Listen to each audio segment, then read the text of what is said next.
Bonjour, j'espère que tu vas bien. Moi, je vais très bien. Je sais que cette vidéo va irriter beaucoup de religieux, mais tant pis. Alors, la Bible nous dit qu'il ne faut pas séparer ce que Dieu a uni. Ok, on est d'accord avec ça. Mais est-ce que Dieu n'a pas uni? Toi, tu es parti derrière Dieu en cachette d'après toi-même. Aller te mettre avec un gars qui n'a pas la crainte de Dieu, qui ne cherche pas à connaître Dieu. Tu es parti te mettre dans tes problèmes. Ça s'est soldé par un divorce. Qu'est-ce que tu veux que Dieu fasse avec ça? Dieu n'a rien à foutre parce que pour lui, c'était pas un mariage. Non, ça ne peut pas être qu'un divorce. Nous sommes nombreux à être passés par cette situation en pensant qu'on est divorcé, remarié, redivorcé, remarié. Mais en vérité, on n'a jamais été marié. Si tu n'as jamais été marié devant Dieu, on ne peut pas parler de divorce devant Dieu. Ce qui a été fait en dehors de sa volonté, ce qui a été fait sans son accord, ce qui a été fait en dehors de ses principes, qu'est-ce que lui a à voir avec? On mêle Dieu à notre truc qu'on a fait sans lui. On construit sans Dieu, puis on espère qu'il va faire tenir. Mais ce que tu as construit sur le sable, ça va durer peut-être, mais ça va se casser. C'est parce que tu as construit sur le sable que Dieu va venir, non. Arrêtons de mettre Dieu dans nos bêtises. Tu es parti en cachette, tu t'es marié, Dieu n'avait rien à voir dedans. Donc si tu as divorcé, Dieu n'a rien à voir dedans.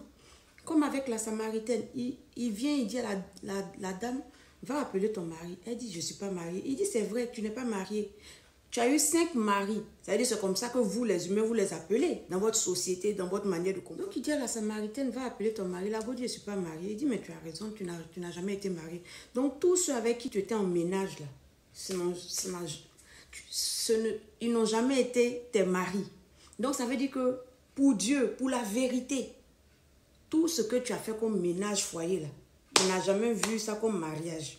Donc, comment il peut voir ça comme divorce? Soyons vrais, soyons honnêtes, lisons la Bible et parlons selon les intentions du Créateur. Il ne faut pas qu'on lise la Bible et puis qu'on mette nous notre manière de comprendre nos impulsions charnelles, nos pulsions. Non. On va lire la Bible telle qu'elle est.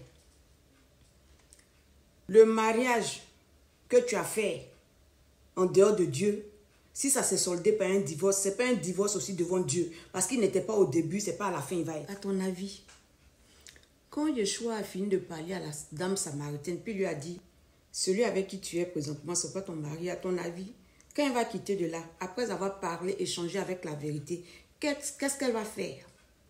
Est-ce qu'elle va partir continuer dans ce qu'on lui a dit, ce n'est pas la volonté de la vérité, ou bien ce n'est pas la vérité? Est-ce qu'elle va le continuer, ou bien elle va sortir de là pour rebâtir sa vie sur la vérité? À ton avis, qu'est-ce qu'elle va faire? Si tu étais la Samaritaine, qu'est-ce que tu allais faire? Tu étais la Samaritaine, Yeshua vient devant toi, il te dit, c'est pas ton mari où tu es là. Lui-même qui est le créateur, il dit, c'est pas ton mari. Qu'est-ce que tu fais quand tu rentres à la maison?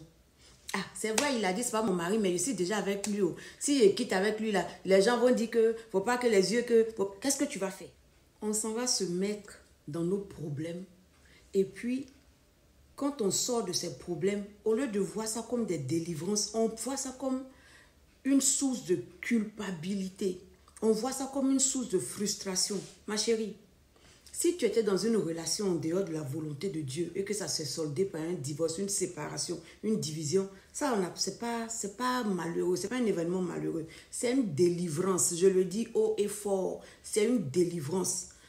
Où Dieu t'a pas envoyé là, si tu par la grâce, par sa grâce, tu as pu quitter là-bas, c'est une délivrance.